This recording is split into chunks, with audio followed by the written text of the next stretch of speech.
Another point I want to make on this is that we are in our 5th month now since we start quarantine. And all of these uncertainties, the lockdown, the shelter in place, schools, businesses are shut down. I know that some are reopening already and, with minimal work capacity, still mandating to wear face masks and practice social distancing. And, all of these are based on one thing, that we are still anticipating on the vaccine for the virus, right? I mean, that's what we're waiting for. That's why we are on a lockdown mode into 5 months now after pandemic mentioned, right? I mentioned this from the beginning. Yeah, we talk about the second wave. We talk about all of these things that's going on, with all of the pandemic virus coming down again.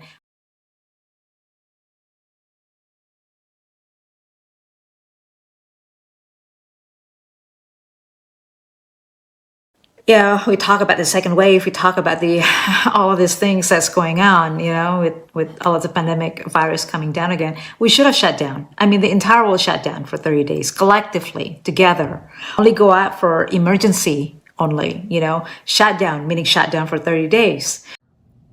So a couple things that I really would like to point out at this time. The printing of new money circulating that will have long-term impact in our economy.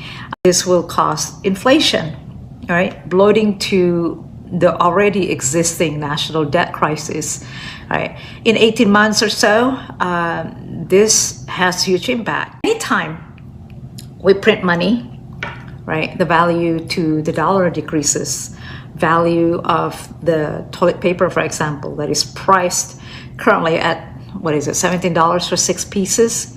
I mean, it used to be like $9 or even less. That's like twice increase, right? This price you see will most likely won't ever go down after the pandemic. I mean, I'll call it pandemic price at $17.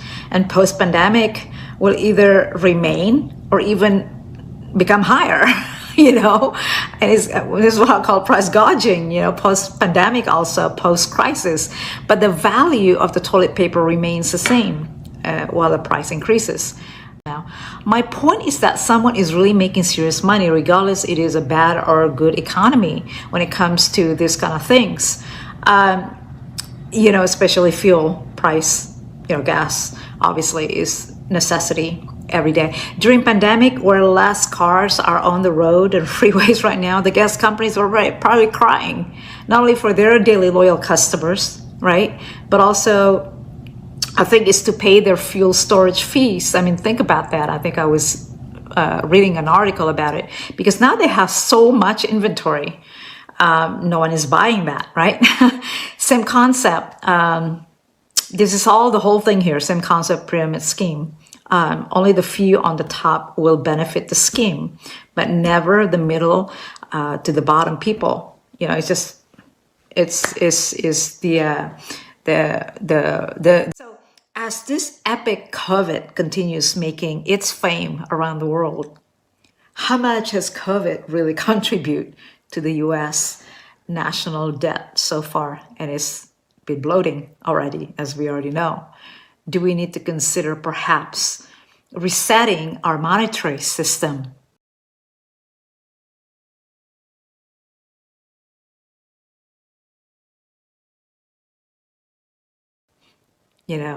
Think about that. I don't know. I mean, call me crazy. Do we need to come up with perhaps global currency that everywhere around the world should have just one currency and using it, globally around the world? So my question is that in that regards, even when there is this magical vaccine, do we already have the infrastructure of the delivery of these vaccines to the public?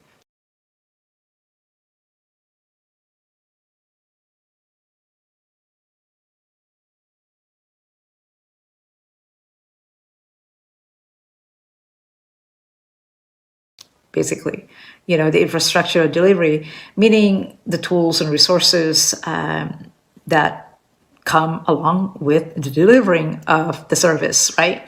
The vaccines, to the people. I mean, has anybody thought about that? Because it's going to come with the territory. I mean, yeah, great that we're going to find the vaccines, and now we're going to have vaccines. Now what? How are we going to deliver this to the service to the people? We might need the syringe, the gloves, everything, has to be sterile. The infrastructure for the delivery.